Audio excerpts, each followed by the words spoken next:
आदरणीय संचालक महोदय, साथियों, अभी आपके बीच में आपके इस गांव पाना के पुरवा में हम सभी स्वजातीय बंधु बैठे हैं। हमारे कुछ सीनियर साथी भी बैठे हैं और ज्यादातर नौजवान साथी बैठे हैं। साथियों, कुर्मी कुर्मी कुर्मी कुर्मी बात करते करते, इनकी चर्चा करते करते आपने कई राजनीतिक पार्टियों को भी देखा होगा, कई संगठन को भी देखा होगा, कहीं हमारे पंचायत में भी हमारी आपकी चर्चा को देखने का काम किया होगा। मैं बड़ी ही जिम्मेदारी के साथ इस पाना के पुरवा गांव में एक निवेदन स्वरूप अपनी बात रखना चाहता हूं। साथियों, हमारे पास चाहे जितनी बड़ी बड़ी गाड़ियां हो जाएं, चाहे जितने बड़े बड़े घर हो जाएं, चाहे जितने बड़े बड़े हमारे बैंक बैलेंस हो जाएं, लेकिन जब समाज में हमारे इस गांव का एक नौजवान अगर जो बुलेट से मसौदा की चौराहे पर खड़े हो, तो अन्य समाज के लोगों को भी और हमारे समाज के लोगों को भी ये लगना चाहिए कि हमारे कुर्मी समाज का एक बेटा, एक बेटा नौजवान इस चौराहे पर खड़ा हुआ है। लेकिन हम ये पहचान बनाने में कहीं न कहीं पीछे रह जाते हैं। साथियों, जब हमारे पास घर है, हमारे पास गाड़ियां हैं, हमारे पास धन दौलत है, अगर जो कुछ नहीं है तो हमारा जो सम्मान है, हमारा जो स्वाभिमान है, हमारी जो एकता है, या एक शब्द में कह लीजिए कि हमारे शक्ति का प्रदर्शन नहीं हो पा रहा है। और हमारे शक्ति का प्रदर्शन न होने के कारण यहां जितने नौजवान साथी बैठे हैं, ये जो चमकते चेहरे बैठे हैं, हमारे नौजवानों के अंदर किसी अन्य समाज के नौजवानों के अपेक्षा देखा जाए तो इनकी शारीरिक बनावट भी उत्कृष्ट है, इनके कपड़े लगते भी अच्छे हैं, इनकी बोली भाषा भी अच्छी है।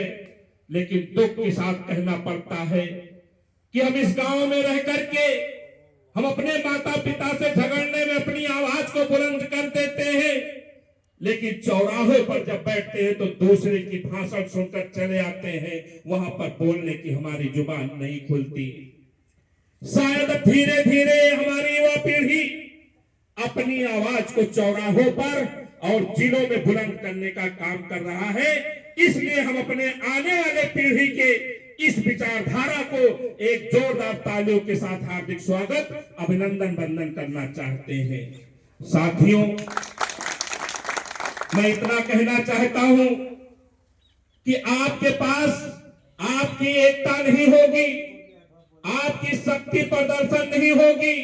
जिस प्रकार से हमारे वक्ताओं ने कहा कि बहुत से लोग आते हैं और चले जाते हैं, आपने कभी किसी, चाहे वो मसौदा की धरती हो, चाहे फैजाबाद की धरती हो, क्यों ना हमारा प्रदेश और देश हो, कभी हमारे आपके पूर्वज या हम सब या हमारे माता पिता ने कभी किसी धनवान आदमी की पूजा अपने घर में नहीं करने का काम किया। कभी हम लोगों ने किसी अपराधी की पूजा करते हुए नहीं देखा अपने पूर्वजों की। अगर जो पूजा हम लोग करते हैं तो सरदार वल्लभ भाई पटेल की करते हैं, छत्रपति शिवाजी महाराज की करते हैं और साहू जी महाराज की करते हैं। इनकी फोटो इसलिए कार्ड में और पोस्टरों में नहीं लगी है कि ये बहुत बड़े धनवान थे, इन्होंने गाड़ी और बंगले का जखीरा बना लिया था। इनकी पूजा हम इसलिए करते हैं कि इन्होंने अपने समाज के लिए, अपने प्रदेश और देश के लिए जीने मरने का काम किया। इसलिए हम इनको देवता भी मानते हैं, इनको पूजने का भी काम करते हैं। साथियों, आप लोग सोशल मीडिया के माध्यम से देखे होंगे, अभी हमारे साथी ने कहा लखीमपुर की एक घटना ने हमारे सभी प्रदेश के कुर्मी समाज को झकझोर कर रख देने का काम किया।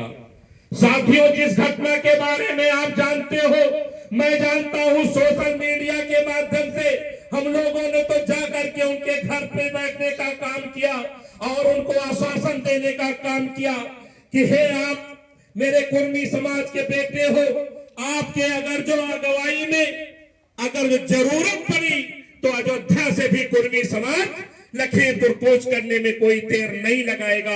ऐसा मैंने आप लोगों के भरोसे उनको वचन देने का काम किया। लेकिन हे लखीमपुर के कुर्मी समाज के लोगों को मैं धन्यवाद देना चाहता हूं कि उन्होंने एक अंगड़ाई ली। जब उनको लगा कि इनकी पार्टी इनके साथ न्याय नहीं कर पा रही है तो वहां के कुर्मी समाज ने, आप जैसे नौजवानों ने, हमारे आपके पिता तुल बुजुर्गों ने एक हुंकार भरी और वहां के कलेक्टर और एसपी का घेराव करने की योजना बनाई और चल पड़े अपने साइकिल, मोटरसाइकिल, कार और फॉर्च्यूनर से और उनको तत्काल न्याय मिला। और न्याय इतना तो नहीं मिल पाया जो हम लोग चाहते थे, लेकिन सरकार उनके साथ खड़ी हुई, उनको न्याय देने प्रशासन मजबूर हो गया। मैं ये नहीं कहता हमारे समाज को लाठी गोली चलाने की जरूरत नहीं है, हम किसी को गाली गलौज दे करके अपना सम्मान नहीं बढ़ा सकते हैं।